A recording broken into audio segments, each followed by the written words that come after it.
The Dog and the Sparrow. There once was a sheepdog who didn't have a kind master, but one who left him to go hungry. When the dog could bear it no longer, he went sadly away.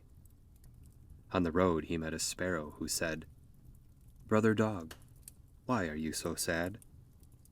The dog answered, "Because I'm hungry, and I have nothing to eat." "Then, Brother Dog, come with me to the town," said the sparrow, "and I will satisfy your hunger." So they went to the town together, and when they came to a butcher's shop, the sparrow said to the dog, "Stay where you are, and I'll peek down a piece of meat for you." He perched on the stall and looked about to see if anyone was watching.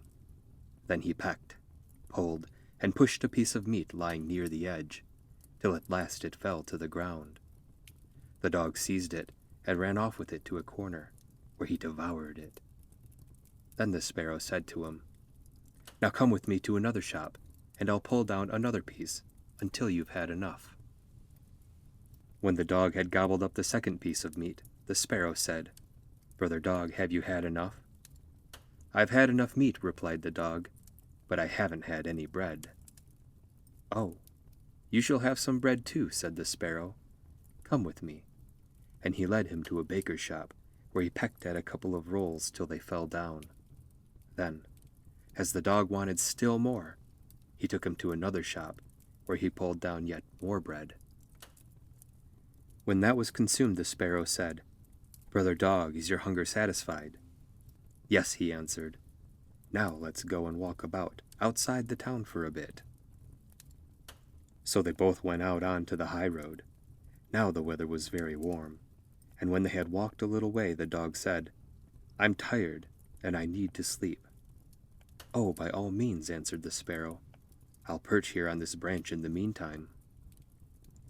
So the dog lay down in the road and fell asleep, and while he lay there, a carter came along driving a wagon with 3 horses.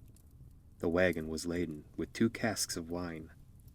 When the sparrow saw that he was not going to turn aside, but was going straight over the track where the dog was lying, he called out, "Carter, don't do it, or I'll ruin you." But the carter grumbled to himself, "You won't ruin me," cracked his whip, and drove the wheels of his wagon right over the dog and killed him. The sparrow cried out after him, "Carter, you have killed my brother dog. It will cost you your wagon and your team." "My wagon and my team indeed! What harm can you do to me?" asked the carter as he drove on. The sparrow crept under the tarpaulin and pecked at the bunghole of one of the casks until the bung came out, and all the wine trickled away without the carter's being aware of it. When he looked round and saw the wine dripping from the wagon, he examined the casks and found that one was empty. "Alas, poor man that I am!" he cried.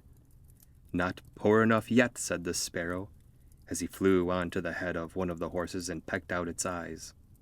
When the carter saw what he was doing, he seized his axe to throw it at the sparrow, but the bird flew away, and the axe hit the horse on the head, so that it fell down dead.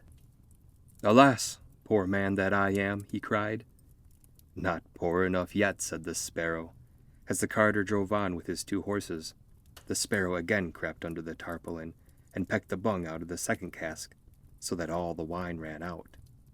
When the carter perceived it, he cried again, "Alas, poor man that I am!" But the sparrow answered, "Not poor enough yet," and he seated himself on the head of the second horse and pecked its eyes out. The carter ran up with his big axe and struck at him, but the sparrow flew away, and the blow hit the horse and killed it. "Alas, poor man that I am!" cried the carter. "Not poor enough yet," said the sparrow, as he perched on the head of the third horse and pecked its eyes out. In his rage the carter struck out at the sparrow with his axe, without taking aim, missed the sparrow, but hit his last horse on the head, so that it fell down dead. "Alas, poor man that I am!" "Not poor enough yet," said the sparrow. "Now I will bring poverty to your home," and he flew away. The carter had to leave his wagon standing, and he went home full of rage and fury. "Ah," he said to his wife, "what misfortunes I have had today! The wine has all run out of the casks, and my 3 horses are dead."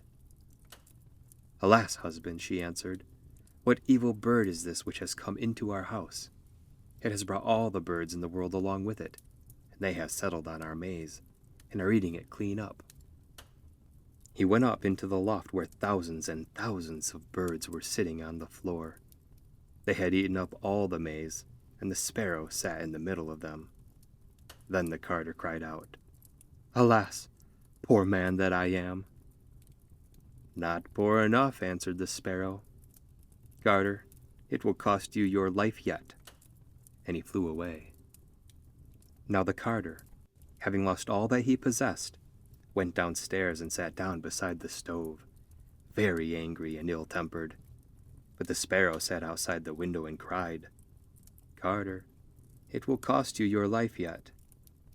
The carter seized his axe and threw it at the sparrow, but it only smashed the window, and it did not hit the bird.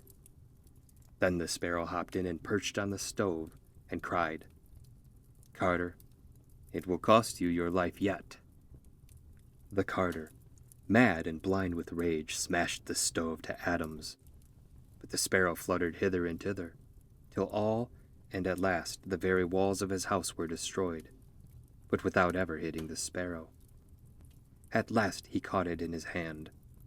Then said his wife, "Shall I kill it?" "No," he cried, "that would be too good for it. It shall die a much worse death. I will swallow it." And he took it and gulped it down whole. But the bird began to flutter about inside him, and at last fluttered up to the man's mouth. He stretched out his head and cried, "Carter, it will cost you your life yet." The carter handed his axe to his wife and said, "Wife, kill the bird in my mouth." The woman hit out, but she aimed badly and hit the carter on the head. Down he fell, dead. The sparrow, however, flew out of his mouth and away.